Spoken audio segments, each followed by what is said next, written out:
Luke 24, verses 13 through 35. Hi, I'm Jesus. You probably remember me from before I died, but I'm back. I'm gonna go surprise my friends. Just watch. They won't even know it's me.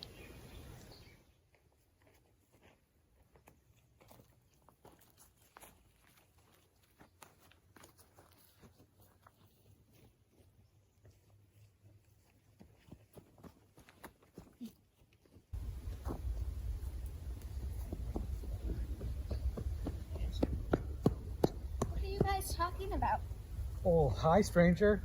You must be the last person in Jerusalem who doesn't know about the things that happened over the last few days. What things? Oh, you know Jesus of Nazareth? So they did all of these miracles and they said all of these amazing things. They taught us about radical love and being in beloved community. And we were all so amazed and excited. And then our leaders and the chief priests handed Jesus over to be condemned and crucified. We thought that Jesus was going to be our liberator, the liberator of all of Israel. And here's the thing. All of these things happened 3 days ago. Our friends went to the tomb this morning to see the body, and it was gone. They looked everywhere and they couldn't find Jesus' body anywhere, but they saw angels in dazzling white. And then there were others who went and they found the tomb exactly as the first group had found it, and they couldn't find Jesus anywhere. Don't you remember that all the prophets predicted that this would happen and the Messiah would have to suffer before entering their glory? So I reminded them of Moses and all the prophets from the ancient Bible.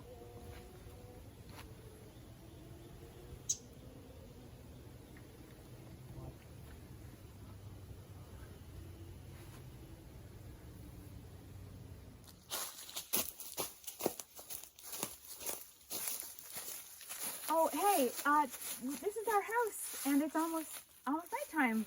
Would you like to stay the night with us? Yeah, come and have dinner. Sure. Awesome.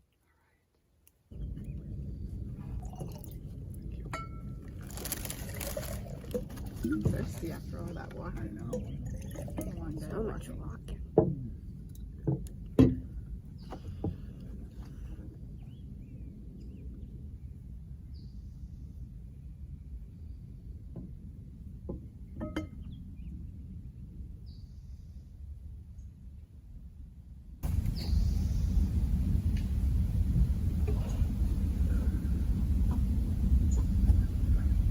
Oh my gosh, did you just see that? That was weird. I had no idea. I mean, but remember when we were walking and they were telling us the stories? Wasn't your heart burning? Yeah, my heart was burning when they were talking, and I didn't know why. I had no idea until this moment. Why did it not dawn on us? Oh, we have to go back to... We gotta go back. Go back to Jerusalem. Right. I mean, our friends are not going to believe this. Jesus came and showed themselves to us. What? We should get going. We'll eat this on the road. Okay. Wow. I can't wait to tell the others. Yeah, let's tell them. Hey, everyone, listen up. We saw Jesus! We saw Jesus!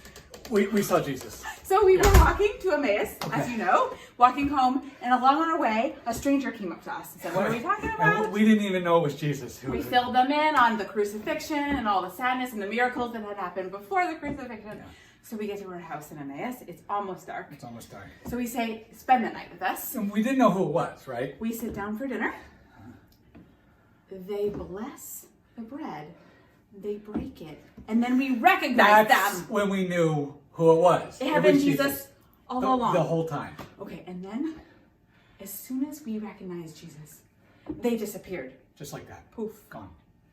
So we finished up dinner, packed everything away. We had to come back and I had to tell you guys. Right Can you away. believe it? Jesus appeared to us. We saw Jesus.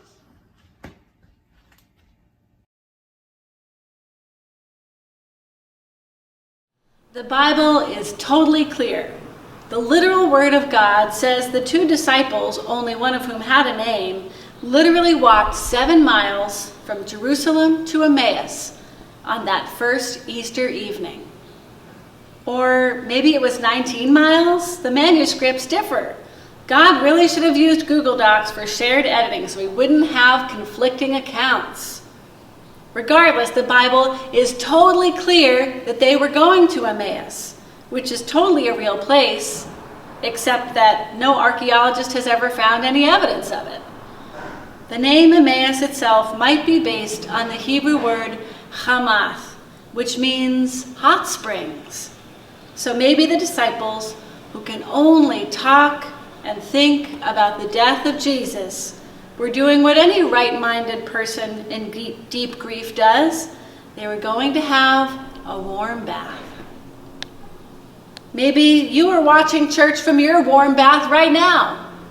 Or maybe you're still in bed with various cats or kids around you. Maybe you have your phone propped up on the kitchen counter as you prop your eyes open with the first cup of coffee. Or maybe you got an early start to the day, you're back from your 14-mile jog, have showered and are folding laundry with vigor. Stop making the rest of us look bad. Wherever you are, however and whenever you are watching, you are on a journey too, just like the disciples. Maybe that's why the author left one of them unnamed, so you could put yours in that blank space. This is not a journey you ever meant to take. You were meant to be someplace else entirely this week. Hawaii on the golf course, your cousin's wedding, a campground in the Sierras. Or maybe you were always going to be rattling around at home because of finances, work, mobility, mental health, life. But at the very least, you had a chance to be here, in our sanctuary, a second home for many of us, a place of shelter and strengthening. I never imagined when I came here that twice in only 4 years we would be banned from our beautiful sanctuary for months. The first time by fire, the second time by virus. We're all stuck at home now. But even being home is a journey. If there's anything the Emmaus story can teach us, it's that we don't have to go far to see God. We think we can only learn by doing what's novel and new. And there is some evidence for this. It's why kids learn so much and so fast, because everything's new for them. But we can learn to see differently right where we are, with a poet's gaze or a prophet's. Prophets don't read the future, I learned in seminary. They read the present. They see what's really there, and then they tell everyone around them whether they want to hear it or not. A lot of us have been reading a lot of both poetry and prophecy, aka the real news, lately. But do you have the patience to be your own poet? Do you have the courage to be your own prophet? Can you do it using the small, circumscribed world of your home? Your heart? What I mean is, in this great pause, we are all finally getting a chance to look more closely at our lives. We've heard that a single drop of pond water contains thousands of organisms, a whole world. Stop. A lot of our worlds just got a little smaller, but that doesn't mean there is less to mine for meaning.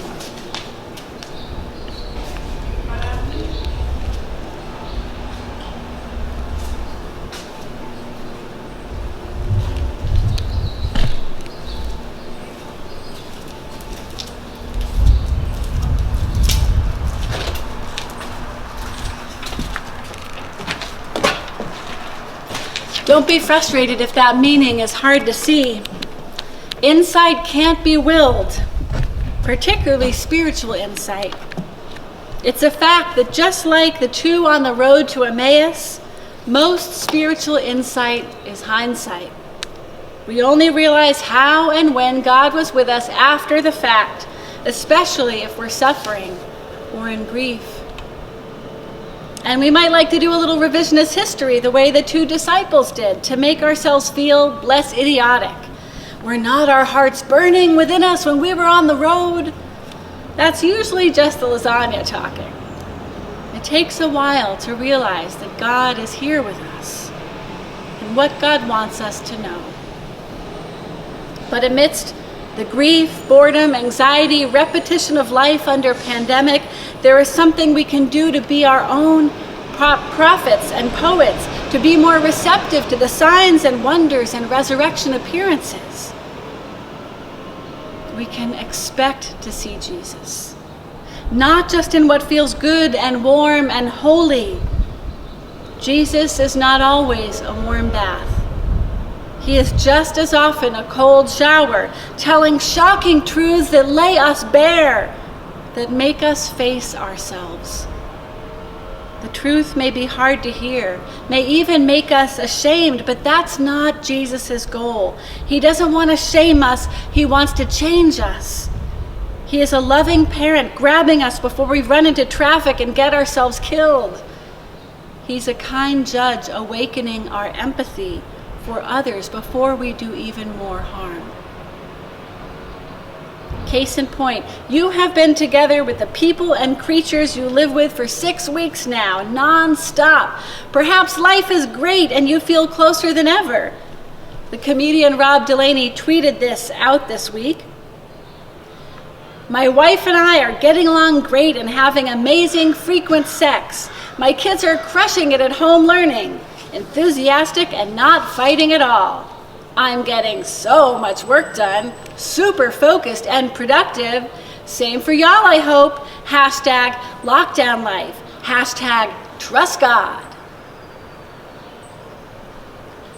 Maybe it's not the same for y'all. Life together sheltered may be revealing the frailties and fault lines in relationships that freedom and busyness let you ignore before. But now all is quiet, and we're stuck together, and you think your partner or roommate's chewing noises or way of flossing may drive you completely around the bend. Or deeper issues are emerging. Anger management, substance use, depression, control issues, and breakaway worry at all the uncertainty before us. You don't even have to live with other people to be experiencing this. We are all of us at one point or another feeling stripped down to our studs. Annoyed with our obsessions or bad habits or lack of motivation, turning all that judgment on ourselves in the absence of another convenient scapegoat. We are on a journey now. How can we see Christ on it in real time? What would it be to see Christ, not in the stranger like the disciples, but in the familiar? What would it be to see Christ, not in what seems happy and blessed, but in who or what seem hard and broken? How can we live in this stripped down place and not shy away from it, but accept, even enjoy its austere beauty? What will we let this journey teach us about what and who is real and true and beautiful, and about what needs to change?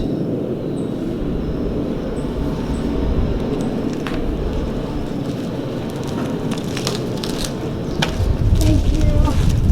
How you doing, sir? Tip. Okay. Talk to you. You want to talk to me? I don't know who you are. I thought you maybe the pastor yourself. I am the pastor. I'm still filming the I know. I was sermon. listening to you. I'll be over to you in just a minute, okay, sir? All right, thank you. A lot of y'all have said that Easter is not here yet, that we won't truly celebrate until we can celebrate in person together. The frustrating truth is that the reunion might be months away or more than a year. We just don't know enough yet. But what all the Easter stories teach is that it's Easter already somewhere. That change has happened. Winter is past. Death tried and failed. And even if we wake up in a Good Friday mood again and again, the journey through the day can take us to an Easter evening. For those of you who know that seeing Jesus is possible, based on the testimony of so many others, for those who find in the brokenness a beauty and a truth that will set you free. A couple of months ago, some folks from church dug themselves into some deep holes on purpose. It was to give something new life. They were planting these oak trees. This one and this one, where there had been only dirt for years since the fire.